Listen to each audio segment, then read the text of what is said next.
नमस्कार, देवभूमि के दंगल में आप सभी का स्वागत है। मैं हूं आपके साथ यशस्वी शुक्ला और देवभूमि के दंगल में आज हम बात करेंगे चुनाव पास दिग्गज चेहरों की तलाश।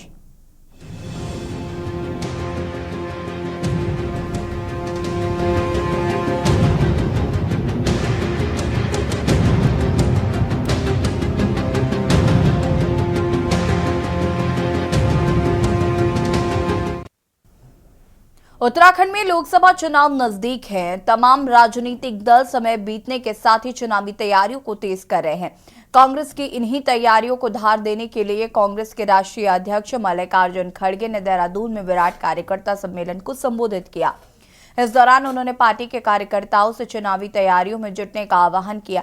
उत्तराखंड कांग्रेस के नेताओं का कहना है कि मल्लिकार्जुन खड़गे के संबोधन से कार्यकर्ताओं में नई ऊर्जा का संचार हुआ है।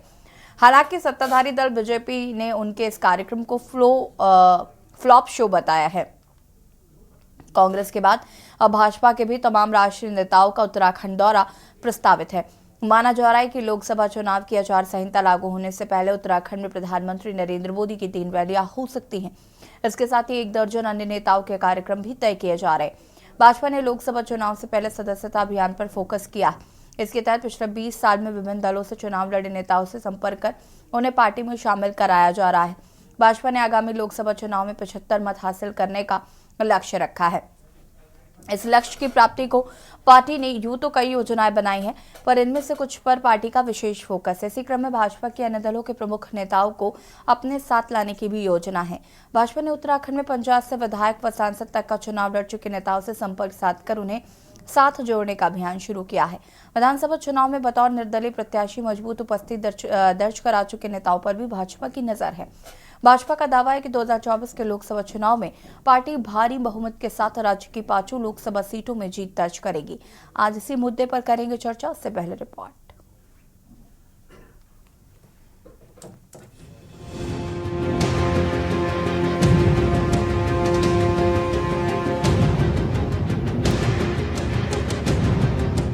लोकसभा चुनाव 2024 जल्द होने जा रहा है। राम मंदिर की प्राण प्रतिष्ठा के बीच जनवरी महीने की भी विदाई होने वाली है। ऐसे में चुनाव के लिए समय बेहद कम है। वक्त की नजाकत को देखते हुए कांग्रेस के राष्ट्रीय अध्यक्ष मल्लिकार्जुन खड़गे ने देहरादून में विराट कार्यकर्ता सम्मेलन को संबोधित किया। इस दौरान उन्होंने पार्टी के कार्यकर्ताओं से चुनावी तैयारियों में जुटने का आह्वान किया। उत्तराखंड कांग्रेस के नेताओं का कहना है कि मल्लिकार्जुन खड़गे के संबोधन से कार्यकर्ताओं में नई ऊर्जा का संचार हुआ है। हालांकि सत्ताधारी दल बीजेपी ने उनके इस कार्यक्रम को फ्लॉप शो बताया है। वहीं कांग्रेस के बाद भाजपा भी अपने राष्ट्रीय नेताओं के उत्तराखंड दौरे की तैयारियों में लगी हुई है। बहुत ऊर्जा मिली और बहुत प्रेरणादायक उनका संबोधन रहा और कार्यकर्ताओं को भी जोश मिला और उत्तराखंड वासियों को भी जोश मिला। उन्होंने सभी समुदाय वालों के लिए और एक परिवर्तन का जो आह्वान किया पूरे देश का, वो अपने आप में अभूतपूर्व है। सर, उनके सफल कार्यक्रम का प्रमाण आप सबने कल देख लिया है कि उनके पहले जब उनकी नवनियुक्त प्रभारी शैलजा जी आई थी तो भारतीय जनता पार्टी में कांग्रेस छोड़कर के 1000 लोग आए थे और कल उनके राष्ट्रीय अध्यक्ष मल्लिकार्जुन खड़गे जी देहरादून का आगमन हुआ। उनकी जिसको बहुत विशाल जनसभा कह रहे हैं, किस तरह की वहाँ कुर्सियां खाली पड़ी हुई थी। आपको बता दें कि भाजपा ने 2024 के लोकसभा चुनाव में 400 सीटों जीतने का लक्ष्य रखा है। इसके साथ ही भाजपा ने आगामी लोकसभा चुनाव में 75% मत हासिल करने का लक्ष्य रखा है। इस लक्ष्य की प्राप्ति के लिए पार्टी ने कई रणनीति तैयार की है। इस क्रम में भाजपा के अन्य दलों के प्रमुख नेताओं को अपने साथ लाने की भी योजना है। भाजपा ने उत्तराखंड में पंचायत से विधायक व सांसद तक का चुनाव लड़ चुके नेताओं से संपर्क साधकर उन्हें साथ जोड़ने की अभियान शुरू कर दिया है। विधानसभा चुनाव में बतौर निर्दलीय प्रत्याशी और मजबूत उपस्थिति दर्ज करा चुके नेताओं पर भी भाजपा की नजर है। भाजपा का दावा है कि 2024 के लोकसभा चुनाव में पार्टी भारी बहुमत के साथ राज्य की 5 लोकसभा सीटों में जीत दर्ज करेगी। जो अन्य दलों में जो लोग हैं पार्टी उनको लाने का प्रयास नहीं कर रही, लेकिन अगर वो भारत सरकार की नीतियों से खुश हैं, प्रसन्न हैं, उनको अच्छा लग रहा है, मोदी जी की नीतियां उनको लुभा रही हैं या राष्ट्रहित में लग रही हैं, ऐसे लोग अन्य दलों में जो स्वच्छ छवि के लोग हैं, कर्मठ हैं, संघर्षशील हैं, सरोकारों से जुड़े हुए हैं, निश्चित रूप में ऐसे लोग अगर भारतीय जनता पार्टी में सम्मिलित होना चाहेंगे तो निश्चित रूप में पार्टी ऐसे लोगों का स्वागत करेगी। कांग्रेस का कोई नेता उनके संपर्क में नहीं है, वही नेता उनके संपर्क में है जो उनकी पार्टी के नेता हैं, जो कभी भाजपा में थे, जो कभी भाजपा में रहे हैं, और वही लोग वापस जा रहे हैं जो हमारे यहाँ कुछ दिन के लिए आए थे और उसके बाद वो वापस अपनी पार्टी में जा रहे हैं। कांग्रेस का कोई नेता नहीं। मैं चुनौती दे के पूछना चाहता हूँ उनसे, अगर उनके पास कोई नाम कांग्रेस का है तो नाम बताएं। जो कांग्रेस का मूल कार्यकर्ता है, जिसने कांग्रेस को, अपनी पार्टी को अपनी माँ की तरह समझा है, वो कभी भी पार्टी छोड़ के नहीं जाएगा। मिलाकर समय बीतने के साथ ही राज्य में चुनावी सरगर्मी तेज हो गई है। एक तरफ जहां कांग्रेस के राष्ट्रीय अध्यक्ष मल्लिकार्जुन खड़गे ने चुनावी बिगुल फूंक दिया है, तो वहीं दूसरी ओर सत्ता पक्ष पीएम मोदी के साथ ही तमाम दिग्गज नेताओं की रैलियों को कराने की तैयारियों में लगा हुआ है। इसके साथ ही विभिन्न दलों से चुनाव लड़ने नेताओं से भी संपर्क कर रहे उन्हें पार्टी में शामिल कराया जा रहा है। अभी हाल ही में आम आदमी पार्टी और कांग्रेस के भी तमाम नेता भाजपा में जा चुके हैं। ऐसे में सवाल ये है कि क्या भाजपा कांग्रेस समेत तमाम विपक्षी दलों को अभी और झटके देने जा रही है? क्या भाजपा 2024 में 400 पार सीटें जीत सकती है? Uttarakhand desk report. जी हाँ, तो बीजेपी ने अपनी तैयारियां जो हैं वो जोर शोर से शुरू कर दी है और इसमें कोई दो राय नहीं है कि उत्तराखंड में बीजेपी अन्य राजनीतिक दलों से काफी आगे चल रही है लोकसभा चुनाव की तैयारियों में। जहां एक और अगर हम बात करें, शहजाद कुमारी ने कांग्रेस में जो कि कांग्रेस की तरफ से वो आई थी और एक जिस तरीके से कार्यकर्ताओं में उन्होंने उत्साह भरने की कोशिश की थी और कांग्रेस ने उनका बहुत अच्छे से स्वागत किया था। तमाम चीज़ें, कई लोकसभा तैयारियां जो है वो साफ तौर पर देखी जा रही थी। कल मल्लिकार्जुन खड़गे पहुंचे, उन्होंने कार्यकर्ताओं में जोश भरने की कोशिश की, लेकिन बीजेपी की ये सेंधमारी कहीं ना कहीं कांग्रेस या अन्य राजनीतिक दलों के लिए भारी पड़ सकती है। माना जा रहा है कि लोकसभा चुनाव की आचार संहिता लागू होने से पहले उत्तराखंड में पीएम मोदी की 3 रैलियां हो सकती हैं। इसके साथ ही 1 दर्जन अन्य नेताओं के कार्यक्रम भी तय किए जा रहे हैं। भाजपा ने लोकसभा चुनाव से पहले सदस्यता अभियान पर फोकस कर दिया है। इसके तहत पिछले 20 साल में विभिन्न दलों से चुनाव लड़े नेताओं से संपर्क कर उन्हें पार्टी में शामिल कराया जा रहा है। भाजपा कहीं ना कहीं अपना कुनबा बढ़ा रही है, अपनी टीम को मजबूत करने की कोशिश की जा रही। इसका कितना असर पड़ेगा ये देखना होगा और इसी पर चर्चा करेंगे। मेहमान हमारे साथ जुड़ रहे हैं, उनसे आपका परिचय करा देते हैं। विपिन खन्ना जी, पूर्व प्रदेश प्रवक्ता आम आदमी पार्टी, हमारे साथ जुड़ चुके हैं। शांति प्रसाद भट्ट जी, केंद्रीय प्रवक्ता यूकेडी, हमारे साथ जुड़ चुके हैं। मनोज ध्याने जी, राजनीतिक विश्लेषक हैं, हमारे साथ जुड़ चुके हैं। आप सभी का बहुत बहुत स्वागत। शुरुआत विपक्षी दलों से कर लेते हैं क्योंकि सत्ता पक्ष फिलहाल मौजूद नहीं है। विपिन खन्ना जी, बीजेपी उन पुराने कैंडिडेट्स को पार्टी में लाने की कोशिश कर रही है जो निर्दलीय हों या अन्य राजनीतिक दलों से हों, जिनका एक अच्छा राजनीतिक सफर रहा हो, ऐसे कैंडिडेट्स बीजेपी में आए, इस पर बीजेपी की नज़र है। और कई ऐसे आम आदमी पार्टी के भी लोग हैं जो बीजेपी में शामिल हो चुके हैं अभी पूर्व में, और कई शामिल हो सकते हैं, ऐसी संभावनाएं हैं। कांग्रेस से भी कुछ लोग आ जा रहे हैं, ये तो चल ही रहा है। और लोकसभा चुनाव में कहीं ना कहीं बीजेपी कड़ी मेहनत करते हुए नजर आ रही है। इस बात को स्वीकार करते हैं आप कि बीजेपी कहीं ना कहीं लोकसभा चुनाव की तैयारियों में अन्य राजनीतिक दलों से आगे चल रही है? देखिए यशी जी, सबसे पहले तो महत्वपूर्ण बात यह है कि चुनावी मौसम है, लोकसभा चुनाव हमारे सर पे है और कोई नेता बीजेपी से कांग्रेस में या कांग्रेस से आम आदमी पार्टी में या आम आदमी पार्टी से बीजेपी में या यूकेडी से दाएं और बाएं नेताओं का आने जाने का सिलसिला लगातार आपको पता है ये शुरू हो जाता है जब चुनावी मौसम शुरू होता है, पहली चीज। और दूसरी चीज ये है कि भारतीय जनता पार्टी जिस तरीके से आपने कहा अभी की मेहनत कर रही है, ठीक है, भारतीय जनता पार्टी तो 24/7 वाली पार्टी है, वो तो हमेशा चुनाव मोड में रहती है। लेकिन महत्वपूर्ण बात यह है कि अगर भारतीय जनता पार्टी ने जनता के लिए इतना कुछ किया है, इतनी योजनाएं लाए हैं और जनता को रोजगार दे दिया है, जनता को व्यापार से भर दिया है, शिक्षा, स्वास्थ्य, सड़क, हर चीज में अगर भारतीय जनता पार्टी ने इतना ही काम कर तो फिर और दलों के नेताओं की भारतीय जनता पार्टी को ये क्यों सेंधमारी भारतीय जनता पार्टी और दलों से कर रही है?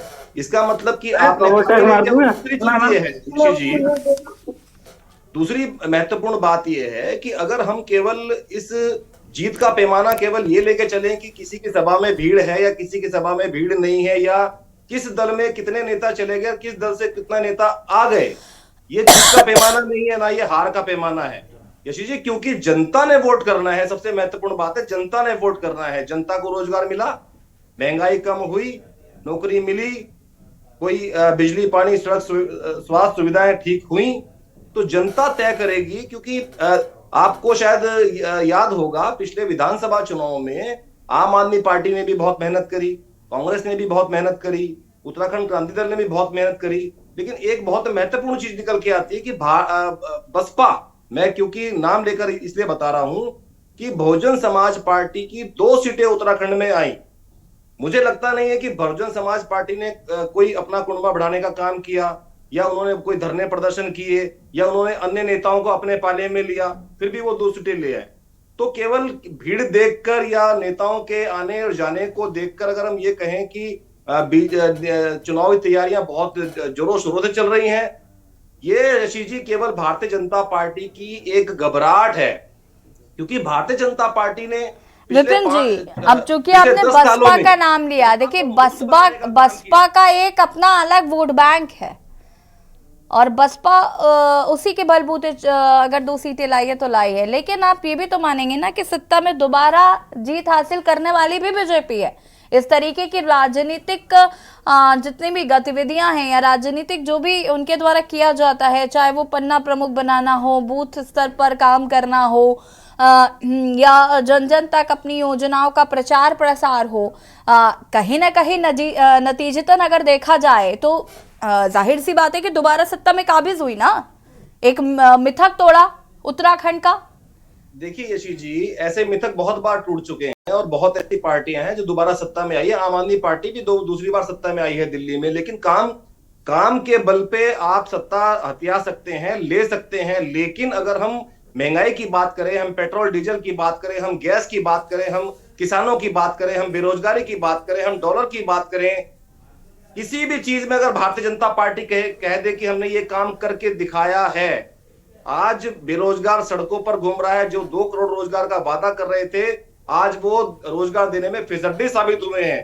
क्योंकि भारतीय जनता पार्टी का हलक सूखा हुआ है, इसलिए मेरे दाएं और बाएं के नेताओं को अपनी पार्टी में शामिल करने का केवल प्रयास कर रहे हैं और ये जनता को दिखाना चाहते हैं कि देखिए मोदी जी की नीतियों से प्रभावित होकर कितने लोग भारतीय जनता पार्टी में आ रहे हैं। लेकिन भारतीय जनता पार्टी को ये नहीं भूलना चाहिए कि वोट जनता ने करना है। जनता को आपने क्या दिया है आपको ये बताना पड़ेगा। बाकी आप कहीं से भी किसी को लेके आइए, अपनी पार्टी में शामिल कीजिए या ना कीजिए, ये महत्वपूर्ण नहीं है। ठीक है, चलिए वापस आते हैं। सूरज सिंह नेगी जी हमारे साथ जुड़ चुके हैं, प्रदेश प्रवक्ता कांग्रेस है। मोहित कौशिक जी भी बीजेपी नेता हमारे साथ जुड़ चुके हैं।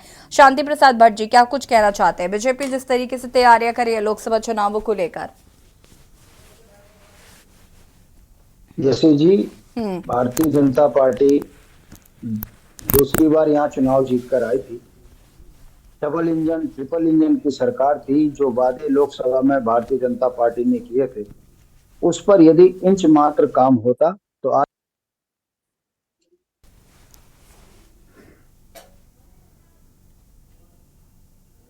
शांति प्रसाद जी सुन पा रहे हैं? वो ये समझ रही है कि उत्तराखंड के जनमानस उनसे सवाल कर रहे हैं कि अंतिम हत्याकांड में अपने तक वीआईपी को गिरफ्तार क्यों किया, जबकि अंकिता की मां वीआईपी का नाम ले रही है। अब ये जनता सवाल कर रही है कि आपने जो गांव गोद लिए उन गांवों की क्या वस्तु स्थिति है, इस पर भारतीय जनता पार्टी के सांसद बताने को तैयार नहीं है। नौजवान रोजगार के लिए सड़कों पर आंदोलन कर रहे हैं, उन पर लाठियां भांजी, इस पर भारतीय जनता पार्टी ये बताने को तैयार नहीं है कि किन के आदेशों पर लाठियां भांजी गई। राज्य में पलायन नहीं रुका है, परिसंपत्तियों का मसला जस के तस है। कहने का मतलब है इन 10 वर्षों में भारतीय जनता पार्टी अपने कहे वादों के मुताबिक ना लोकायुक्त कानून लेकर आई, ना भ्रष्टाचारियों पर कार्रवाई की। ठीक है, शांति प्रसाद जी का शायद नेटवर्क इशू है, उन्हें फिर से कनेक्ट करने की कोशिश करते हैं। सूरज सिंह नेगी जी क्या कुछ कहना चाहते हैं? बीजेपी लोकसभा तैयारियां कर रही है और कहीं ना कहीं जिस तरीके से अपना कुनबा बढ़ाने की कोशिश भी अब बीजेपी लगातार कर रही है, जो एक्सपीरियंस्ड लोग हैं, अन्य राजनीतिक दलों के भी हैं, उनको भी अपनी पार्टी में शामिल करने की कोशिश बीजेपी द्वारा की जा रही। देखिए, चुनावी तैयारी जो है हर दल करता है और करनी चाहिए, उसमें कहीं कोई गुरेज नहीं होनी चाहिए। परंतु जिस प्रकार से भारतीय जनता पार्टी डरी हुई है, क्योंकि जो पिछले 10 सालों में इन्होंने जनता से वायदे किए थे, उन वायदों को पे ये खरा नहीं उतरे हैं। चाहे वो 2 करोड़ रोजगार देने की बात हो, विदेशों से काला धन लाने की बात हो, या महंगाई कम करने की बात हो। आप ये देखिए कि पेट्रोल और डीजल पर जो है अंतरराष्ट्रीय मार्केट में कच्चे तेल के दाम गिरने के बावजूद भी इस देश के लोगों को इसका फायदा नहीं मिल पा रहा है। और जो विदेशी कर्ज है, विदेशी कर्ज जो है 65 सालों में जो 55 लाख करोड़ था, मोदी जी के 10 साल के कार्यकाल में वो 205 लाख करोड़ हो गया है। तो ये इनकी स्थिति है। हर व्यक्ति जो है को इन्होंने जो है कितने कर्ज में देश को डुबा दिया है। और उत्तराखंड के सवालों पर अगर बात करें तो उत्तराखंड में भी इन्होंने जो है बड़े बड़े वायदे किए थे, और विधानसभा में घोषणा होने के बावजूद भी 100 दिन के अंदर लोकायुक्त लाएंगे, वो लोकायुक्त आज तक नहीं आया। पलायन आयोग कहां चला गया, उसका कहीं कोई अता पता नहीं। अंकिता भंडारी हत्याकांड में जो वीआईपी है, वो भारतीय जनता पार्टी का वीआईपी आज तक जो है खुलेआम घूम रहा है। सरकार उसका नाम उजागर करने को राजी नहीं है और न उस पर कोई कार्रवाई करने को राजी है। बेरोजगारों को सरेआम लाठियों से पीटा जाता है, और तमाम जो है महंगाई है, और भी जो स्वास्थ्य की समस्या है, शिक्षा की समस्या है इस प्रदेश में। तो सब लोग जो है महंगाई से लोग त्राही काम कर रहे हैं। उत्तराखंड में भारतीय जनता पार्टी के आने से इतना भ्रष्टाचार बढ़ गया कि भ्रष्टाचार चरम पर है। कहीं कोई काम किसी व्यक्ति का जो है बिना पैसे के नहीं हो रहा है। ये तमाम जो हालात हैं, ये हालात इनको डरा रहे हैं। और ये जो है जिस दिन दूसरी पार्टी के कोई बड़े नेता आते हैं, उस दिन जो है कुछ लोगों को अपनी पार्टी में शामिल करा के दिखाते हैं। दूसरे दलों के लोग अगर उसमें भारतीय जनता पार्टी में आते हैं तो ये दिखाते हैं कि कांग्रेस के लोग आ गए। अरे भैया, कांग्रेस के लोग नहीं आए हैं। कांग्रेस छोड़ चुके लोग जो हैं, जो सत्ता लोलुप लोग हैं, जो सत्ता के बगैर जीवित नहीं रह सकते, वो लोग आया राम गया राम की तरह चलते हैं। और इनकी पार्टी से जो लोग सत्ता पाने के लिए यहां पर आए थे, उनके मंसूबे पूरे नहीं हुए, तो इसलिए वो वापस जा रहे हैं। तो ऐसे लोगों से कोई फर्क पड़ने वाला नहीं है। इस प्रदेश की जनता 2024 में प्रदेश की जनता जो है परिवर्तन के लिए वोट देगी, और जो इनके झूठे वादे थे, उन वादों पर जो है, क्योंकि ये खरा नहीं उतरे हैं, इसलिए जनता जो है अब इनको जो है सबक सिखाएगी, और उत्तराखंड में परिवर्तन निश्चित है। ठीक है, वापस आते हैं आपके पास। मनोज जानी जी हमारे साथ यहाँ पर जुड़े हुए हैं। मनोज जी, कैसे देख रहे हैं बीजेपी की लोकसभा की तैयारियों को लेकर? क्या आपको लगता है कि विपक्षी दल या जो राजनीतिक दल है उनसे आगे चल रही है बीजेपी, और इसका कितना फायदा लोकसभा के चुनाव में बीजेपी को मिलेगा? क्योंकि दलगत की राजनीति तो होती रहती है, चुनावी मौसम है, लोग इधर उधर जा रहे हैं, ये सब तो चल ही रहा है, लेकिन कौन कितना फायदा पहुंचाता है ये कहीं ना कहीं जरूरी है ये जानना भी और समझना भी। देखिए यशी जी, चुनाव जो होता है लोकतंत्र का पर्व होता है और आम चुनाव तो बहुत बड़े हैं, पूरे राष्ट्र के भीतर वो चुनाव होगा। उसके द्वारा केंद्र के जो प्रथम नायक हैं, क्योंकि head of the government, head of the state तो हमारे प्रेसिडेंट होते हैं, लेकिन हेड ऑफ द गवर्नमेंट जो है प्रधानमंत्री होते हैं, उनकी कैबिनेट होती है, पूरी पार्लियामेंट चुनी जाएगी। तो बहुत बड़ा पर्व है और इस जो लोकतंत्र के इस पर्व को सही ढंग से समझना और उसके लिए तैयारी करना ये राजनीतिक दलों का है जो उस मैदान में उतरते हैं। मुझे लगता है कि ये कह देना कि कांग्रेस तैयारी नहीं कर रही है, बीजेपी ही तैयारी कर रही है, शायद अपने आप में सही प्रश्न नहीं है। इसलिए कि कारण यह है, नहीं मनोज जी, मैं ये नहीं कह रही हूँ कि कांग्रेस तैयारी नहीं कर रही है, मैं सिर्फ इतना कह रही हूँ कि बीजेपी तैयारियों में आगे है। जी जी जी, मैं उसी में आ रहा हूँ। जैसे कि मैंने अभी देखा 2 दिन पूर्व, जिस तरीके से मैं ऑब्जर्व कर रहा हूँ, मैंने देखा कि मैंने क्या सभी मीडिया कर्मियों ने, पूरे जितने भी उत्तराखंडी लोग हैं सभी देख रहे हैं, इस प्रदेश के नागरिकगण, कि कांग्रेस ने काफी जन संगठनों को बुलाया हुआ था और उन जन संगठनों के द्वारा जो चुनाव घोषणा पत्र है उसके लिए वो आमंत्रित कर रहे थे। उसके अगले दिन खड़गे जी भी आए हैं। उससे पूर्व अगर हम भारतीय जनता पार्टी का देखेंगे तो जिस तरीके से अयोध्या में रामलला जी के मंदिर के साथ जो तैयारी हुई और उसके बाद वर्तमान में जो ये डेवलपमेंट जिस पे हम आज चर्चा कर रहे हैं, जिसमें वो पार्टी एक लक्ष्य निर्धारित कर रही है कि हम 75% वोट जो है उसे कैप्चर करें। हालांकि जिस इलेक्शन में वोट ही 75-80% पड़ते हो तो उसे आप कितने कर रहे थे, यानी वोट प्रतिशत का 75% ये मैं मानकर चलता हूं कि उसको वो हासिल करना चाहते हैं।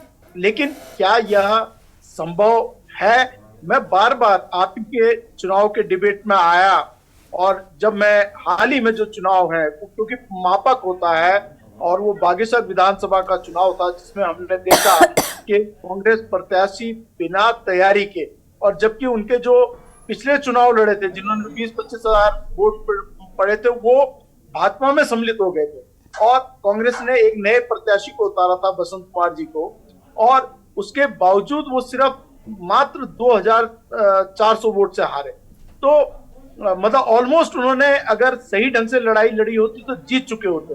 तो मेरा जो देखने का तरीका वो ये है कि ऐसा नहीं है कि जनता में बिल्कुल बाग वाली स्थिति हो। उत्तराखंड ने जहां तक उत्तराखंड की जनता की बात है, भारतीय जनता पार्टी की झोली में 100 आउट ऑफ 100 यानी 5 सीटें होती हैं, सारी की सारी 5 सीटें उनकी झोली में डाली। और ऐसा राजस्थान ने किया था, महाराष्ट्र से इस तरीके के रिजल्ट भारतीय जनता पार्टी को मिले थे और हिंदी बेल्ट से मिले थे। लेकिन क्या उत्तराखंड में वर्तमान में जो स्थितियां हैं, परिस्थितियां हैं, वो वास्तव में 100 में से 100 सीटें यानी 5 में से 5 भारतीय जनता पार्टी को देगी? ये है प्रश्न। मुझे लगता है कि जिस प्रकार से उत्तराखंड के मैं देख रहा हूं कि युवाओं ने बेरोजगारी के सवाल पे और 100 भ्रष्टाचारियों को जेल पे भिजवा के जिस तरीके के आंदोलन की रचना की है, हजारों युवा मैं देखता हूं कि उनके लिए और घर घर में जहां पर जाते हैं उनकी बात होती है, मीडिया हाउसेस में बात होती है। मैं देख रहा हूं कि कोविड के कर्मचारी हैं जिन्होंने कोविड के लिए प्राण अपने दांव पर रखकर आगे आए और उनकी नौकरियां छीनी। तो मुझे नहीं मालूम कि आंकड़ा कितना है बेरोजगारी का, लेकिन मुझे लगता है कि अगर युवाओं में अगर कुंठा घिरी हुई है तो क्योंकि आज तक ऐसा होता है कि जिधर युवा चलता है उधर ही समाज की धारा भी बहने लग जाती है।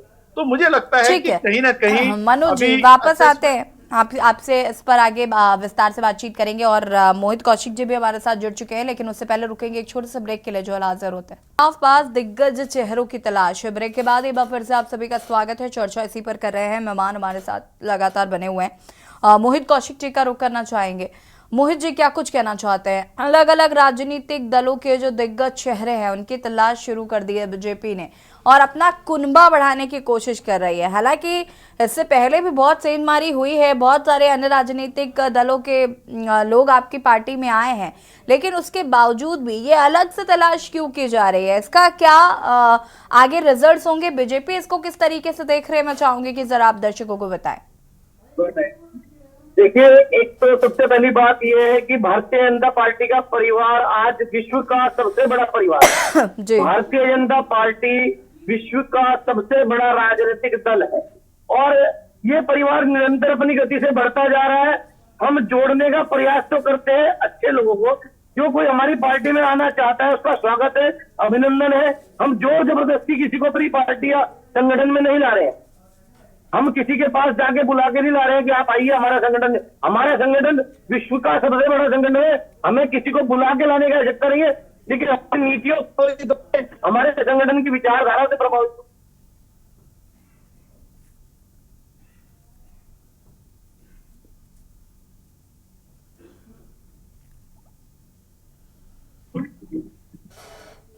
मोहित कौशिक जी, आप अपनी बात को कंटिन्यू करें प्लीज।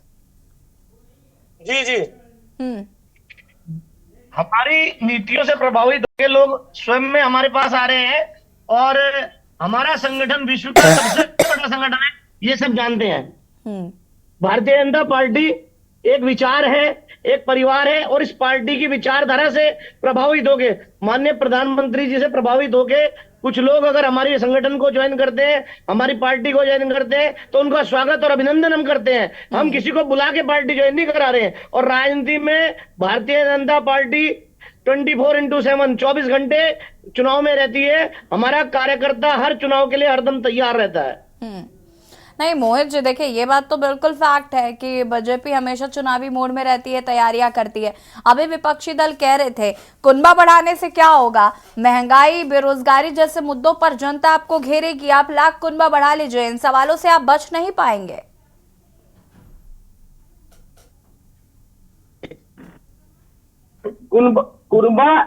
कुनबा हमारा राजनीतिक परिक्षेत्र में माननीय प्रधानमंत्री जी के इतने अच्छे कार्य हैं। आज प्रधानमंत्री जी के विजन को लेकर विश्व उनको विश्व का नेता मान रहा है। तो भारत के लोग, भारत की अन्य पार्टियों के, अन्य दलों के लोग अगर उनको अपना नेता मानकर भारतीय जनता पार्टी की सदस्यता ले रहे हैं तो उसमें क्या बुरा है? बुराई ये नहीं है। मेरा सवाल आपने सुना नहीं शायद मोहित जी। मैं तो ये कह रही हूँ ना कि क्या जनता आपको महंगाई, बेरोजगारी, पलायन, भू कानून, स्थायी राजधानी, इन मुद्दों पर नई सवाल पूछने वाली है? ये सब तो मुद्दे आपके ही है ना। माना कि लोकसभा के जो मुद्दे होते हैं, जो केंद्र के मुद्दे होते हैं वो अलग होते हैं, लेकिन इसमें महंगाई, बेरोजगारी तो शुमार है। उत्तराखंड में पलायन को रोकने के लिए होम स्टे योजना से लेके जितनी माताओं बहनों के लिए घसियारी योजना से लेके इतनी योजनाएं चलाई है भारतीय जनता पार्टी की सरकार ने चलाई है। माननीय धामी जी के नेतृत्व में अभी विनिवेश कार्यक्रम हुआ, माननीय मुख्यमंत्री जी अन्य देशों की यात्रा निवेश लाए, यहाँ पर कितना निवेश आया ये सब आप देख रहे हैं। ठीक है, सूरज सिंह नेगी जी कुछ कहना चाहते हैं? जी देखिए, हमारे भारतीय जनता पार्टी के मित्र जो है कह रहे हैं कि ये विश्व का बहुत बड़ा संगठन है, ये है, सब कुछ है, परंतु ये लोग सकते हैं क्या? विश्व का सबसे बड़ी पार्टी आज अगर कोई मानता है भारतीय जनता पार्टी, हाँ, हम नहीं नकार रहे हैं। हमारा कहना यह है कि विश्व की बड़ी पार्टी बनने से क्या इस देश के जो तात्कालिक मुद्दे हैं, जो 2014 में आपने आज से 10 साल पहले जो वायदे किए थे देश की जनता के साथ में, उन पर आप कितना खरे उतरे हैं? क्या 2 करोड़ पूरा कर रहे हैं? 2 करोड़ रोजगार देने की बात जो है प्रतिवर्ष आपने की थी, तो 10 साल में जो है 20 करोड़ लोगों को रोजगार मिला क्या? आपने कहा था काला धन लेकर के आएंगे और 15 से 20 लाख जो है हर भारतीय के खाते में आएंगे, उस पर का क्या हुआ? आप जो है नोटबंदी के माध्यम से तमाम दूसरे जो काम है आपके, उसके माध्यम से यहाँ तक कि 10 साल में आपकी उपलब्धि यह है कि 65 सालों में देश के जितने प्रधानमंत्री हुए, देश पर जो है 55 लाख करोड़ का कर्जा था, आज 205 लाख करोड़ का कर्जा हो गया। इस पर आप कोई जवाब नहीं देंगे। यही है आपकी उपलब्धि, यही है आपकी उपलब्धि, यही है। अरे भैया, यही है आपकी उपलब्धि। और जिस सड़क बनने की आप बात करते हो ना, जिस सड़क बनने की आप बात करते हो, जिस सड़क बनने की आप बात करते हो, टोल टैक्स पता है कि जेब पर कितना चाकू चल रहा है। अगर कोई व्यक्ति गाड़ी लेता है एक, तो जो है 1 लाख जो है पहले जो है रजिस्ट्रेशन के समय में रोड टैक्स का जमा कर देता है। उसके बाद जो हर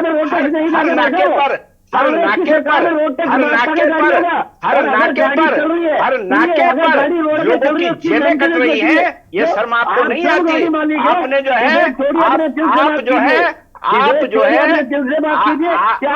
चलिए सूरज जी, ठीक है, मोहित कौशिक जी रुकेगा। सूरज सिंह नेगी जी, मेरा सवाल आपसे है, बीजेपी मल्लिकार्जुन खड़गे के कार्यक्रम को और जिस तरीके से उन्होंने कार्यकर्ताओं में जोश भरने की कोशिश की, उसे फ्लॉप शो बता रही है, इस पर क्या कहना चाहेंगे? सूरज सिंह नेगी जी, ठीक है। मोहित Kaushik ji, hold on please. मोहित कौशिक जी रुक जाइए जरा प्लीज।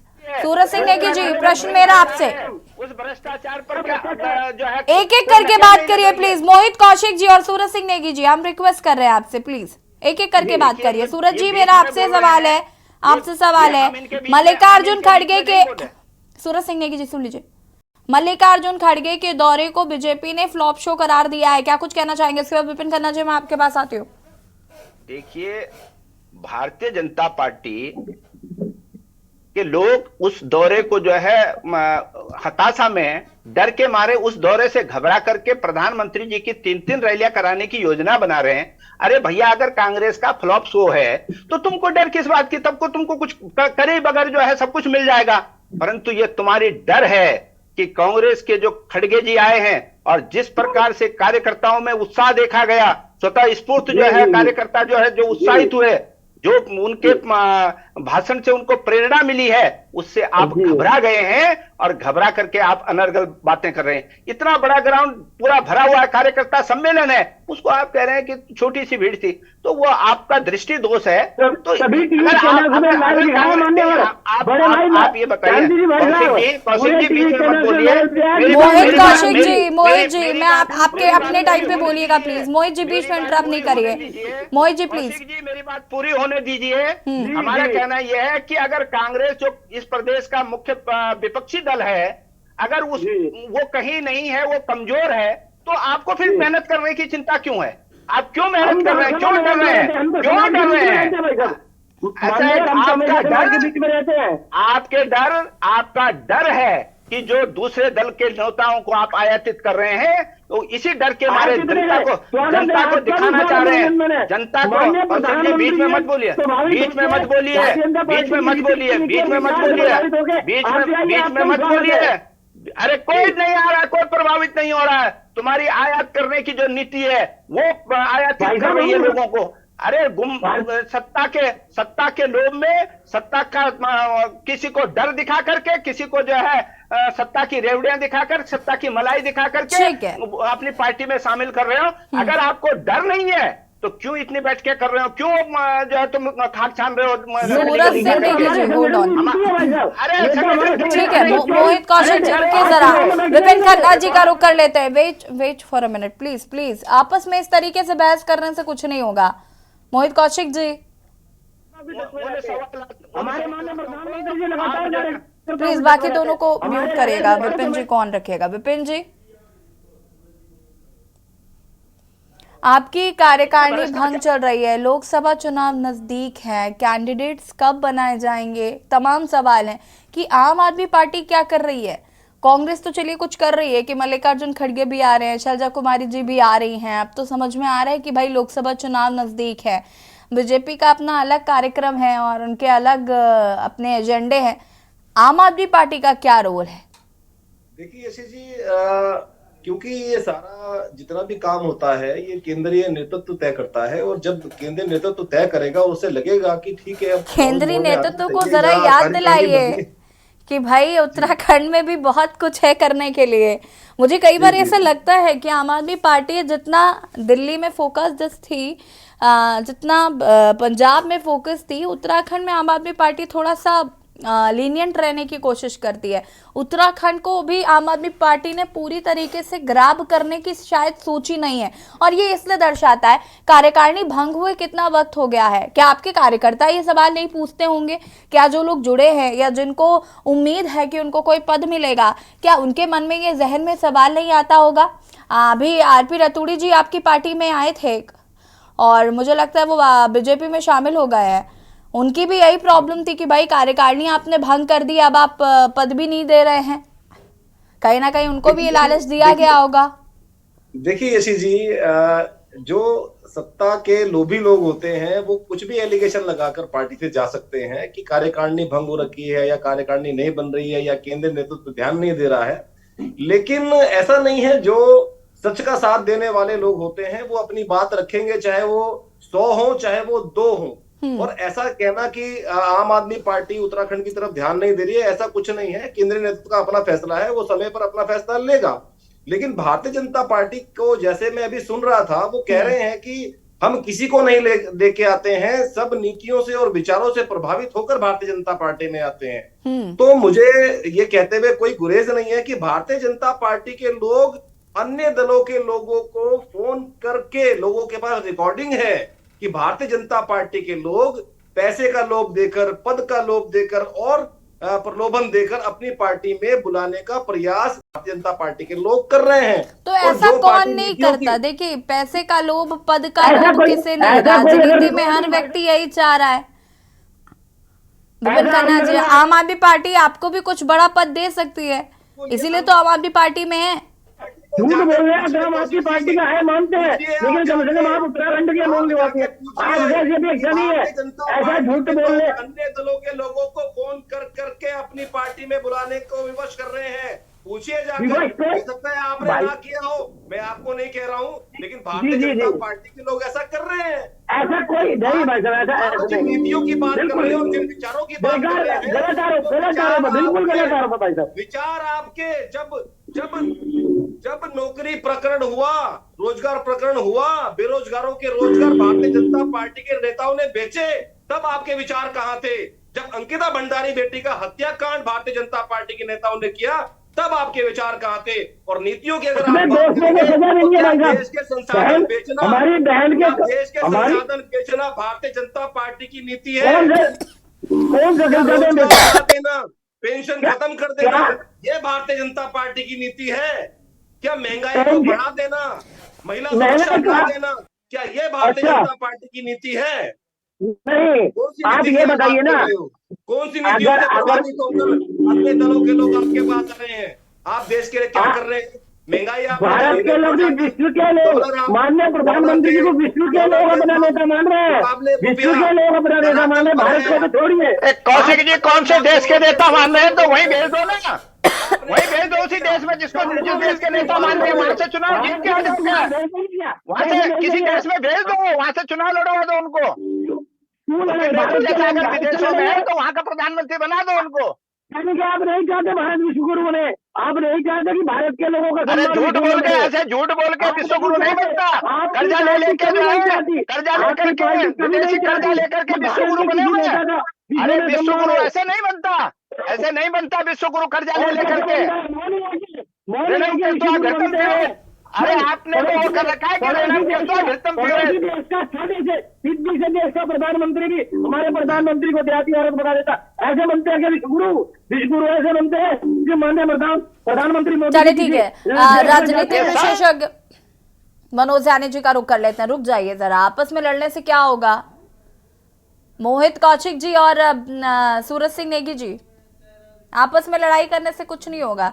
गुरु नहीं मान रहा है, कोई विश्व गुरु नहीं मान रहा। अरे तो जिस देश में उनका इतना मनोज जानी जी, मेरा सवाल आपसे ये है, आम आदमी पार्टी के प्रवक्ता अभी जो भी कह रहे थे कि केंद्रीय नेतृत्व डिसाइड करेगा, आम आदमी पार्टी को लेकर क्या राय है? क्योंकि देखिए राष्ट्रीय पार्टी आम आदमी पार्टी बन चुकी है बहुत जल्दी, बहुत कम समय में, और पिछले विधानसभा चुनाव में हमने देखा था कि आम आदमी पार्टी एक तीसरे विकल्प के रूप में थी, और अभी जो हालात हैं, जो चीज़ें चल रही हैं, उससे अकॉर्डिंगली लगता है कि उत्तराखंड में भी आम आदमी पार्टी अगला चुनाव संभवतः लड़े, अगर अलग लड़ती। लेकिन बहुत सारी चीज़ें भी आम आदमी पार्टी में मिसिंग है, चाहे वो एक बड़े चेहरे की हो या फिर यहाँ पर जो भी कार्यकारिणी जो जैसे कि भंग की गई है, बहुत सारी चीज़ें हैं जिन पर आम आदमी पार्टी को भी काम करने की ज़रूरत है। लेकिन अभी जैसे विपिन जी ने कहा कि जब केंद्रीय नेतृत्व डिसाइड करेगा, तो क्या केंद्रीय नेतृत्व वाकई उत्तराखंड को लेकर सीरियस नजर आ रहा है? यशी जी, ये प्रश्न मुझसे है जी जी। देखिए, मैं कि जिस तरीके से राष्ट्रीय स्तर पर एनडीए और इंडिया का गठबंधन जिस तरीके से अपनी अपनी बिसात बिछा रहा है राजनीति को, लोकतंत्र इस चुनाव को जीतने के लिए, तो उस दृष्टि से मुझे लगता है कि आम आदमी पार्टी दिल्ली में और पंजाब में और कुछ कुछ गुजरात में कांग्रेस के साथ कुछ अंडरस्टैंडिंग बनाने की कोशिश करेगी, और उत्तराखंड में वो चाहेगी कि जो उसका काडर है वो कांग्रेस को समर्थन करे, अगर वो इंडिया गठबंधन सक्सेसफुली प्रोसीड करता है तो मैं इसलिए इसमें बहुत ज्यादा इतना समय है भी नहीं कि एक नया सांगठनिक अधिरचना की जाए, और शायद बुद्धिमत्ता उनके लिए यही होगी कि वो इस दृष्टि से काम करें।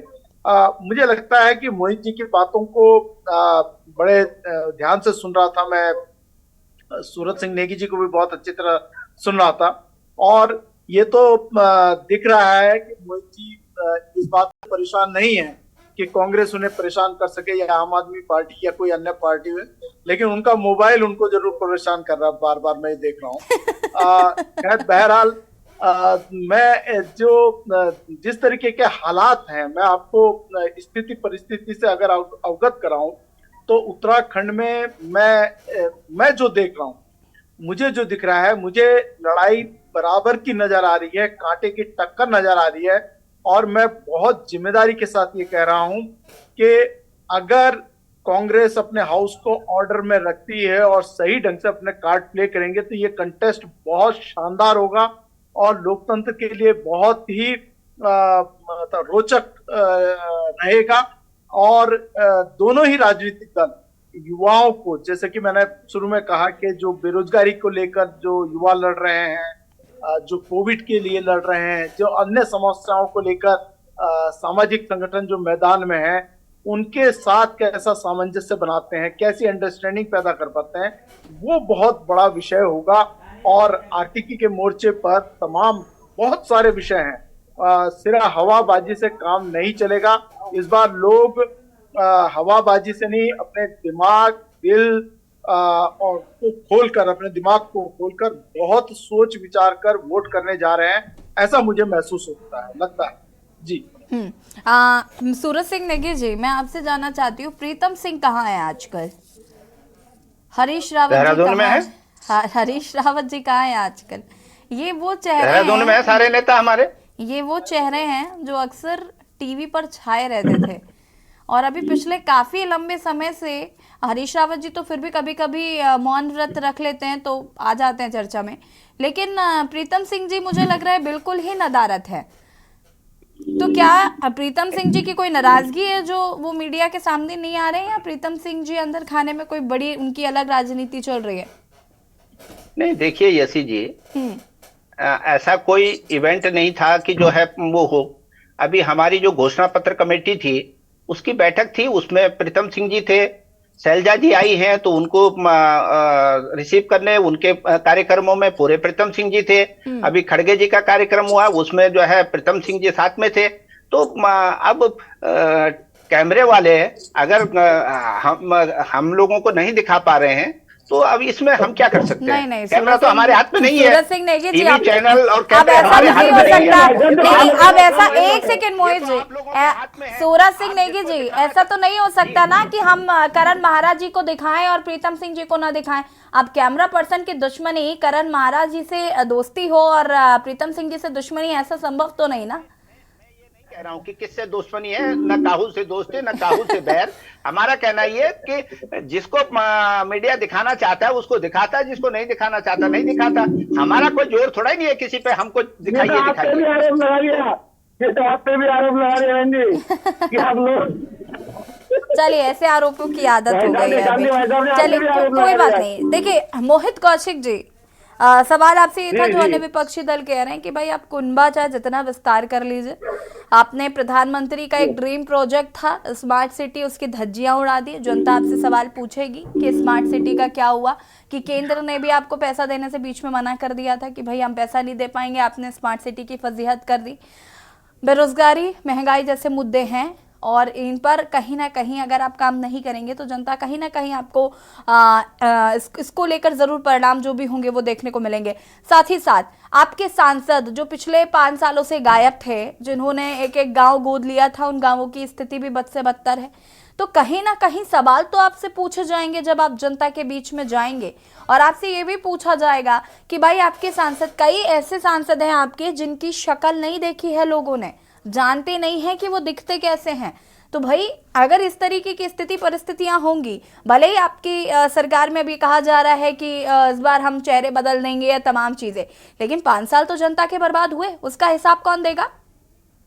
हमारे सांसद परमानेंट क्षेत्र में है। मोहित कौशिक जी, चुनाव नजदीक है, ऐसे आपके सांसद इस समय सड़कों पर हैं, इसमें कोई दो राय नहीं है, लेकिन इससे पहले जो 5 साल बर्बाद हुए उसका क्या? पिछले 2 साल कोविड में गए बहन जी, आप सब जानते हैं। उसके बावजूद हमारे सांसद कोविड प्रभावित होने के बावजूद भी, अरे भैया कोविड की बात तो दूर रखिए, कोरोना का रोना नहीं खत्म हो रहा है। कोरोना को खत्म हुए 2-3 साल हो गए अब तो जी। कोविड प्रभावित होने के बावजूद हमारे नेताओं ने जितने सेवा कार्य किए। आदर्श गांव का क्या हुआ? हमारे कौशिक जी ये भी तो बता दो कि आदर्श गांव का क्या हुआ? जो एक सांसद ने गोद लिए थे गांव, उनका क्या हुआ?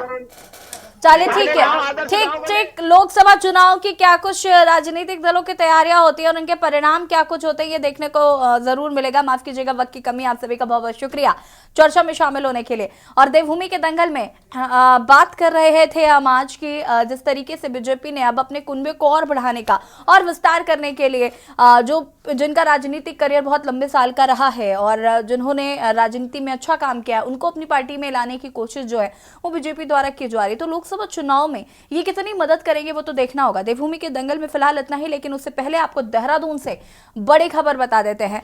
आपको बता दें कि मुख्यमंत्री पुष्कर सिंह धामी का अयोध्या दौरा रद्द हो गया है। बड़ी खबर देहरादून से, पूरी कैबिनेट के साथ आपको बता दें कि अयोध्या जाना था और ये दौरा फिलहाल के लिए रद्द किया गया है। भीड़ के चलते सीएम ने स्थगित किया है इस कार्यक्रम को। पिछले काफी लंबे समय से हम देख रहे हैं कि लगातार अयोध्या धाम में काफी भारी भीड़ देखने को मिल रही है, श्रद्धालु पहुंच रहे हैं और ऐसे में बीजेपी शासित राज्यों के जो मुख्यमंत्री हैं उनको अयोध्या भी जाना था अपने कैबिनेट के साथ। ऐसे में मुख्यमंत्री पुष्कर सिंह धामी का भी अयोध्या दौरा था, पूरी कैबिनेट के साथ अयोध्या धाम जाना था।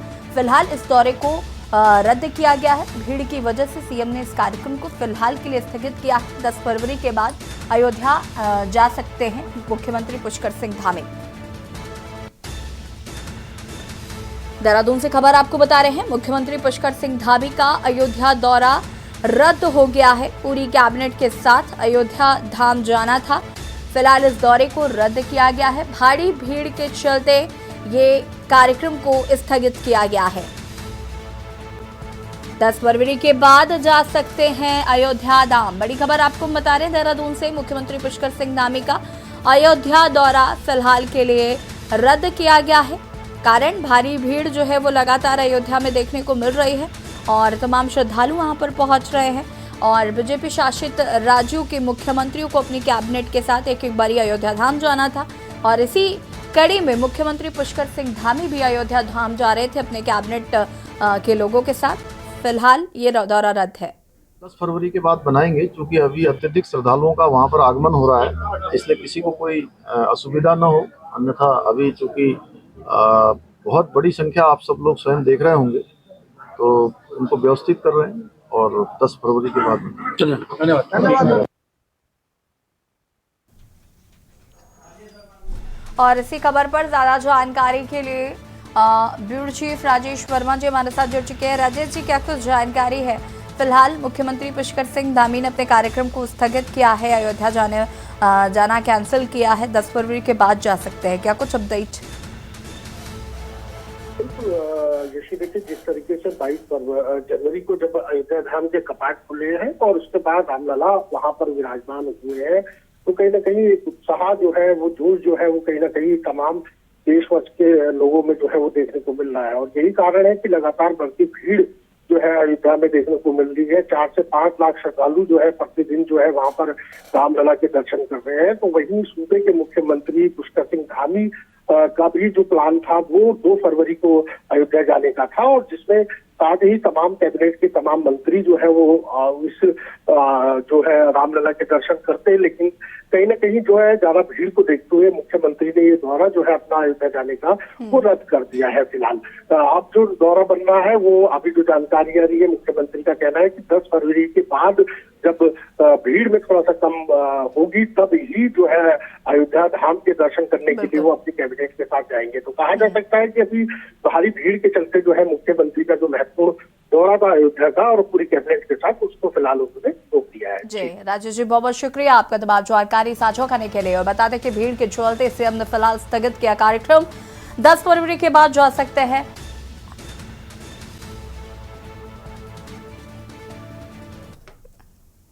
दस फरवरी के बाद जा सकते हैं अयोध्या धाम और देवभूमि के दंगल में। फिलहाल इतना ही, देखते रहिए के न्यूज़ इंडिया। नमस्कार।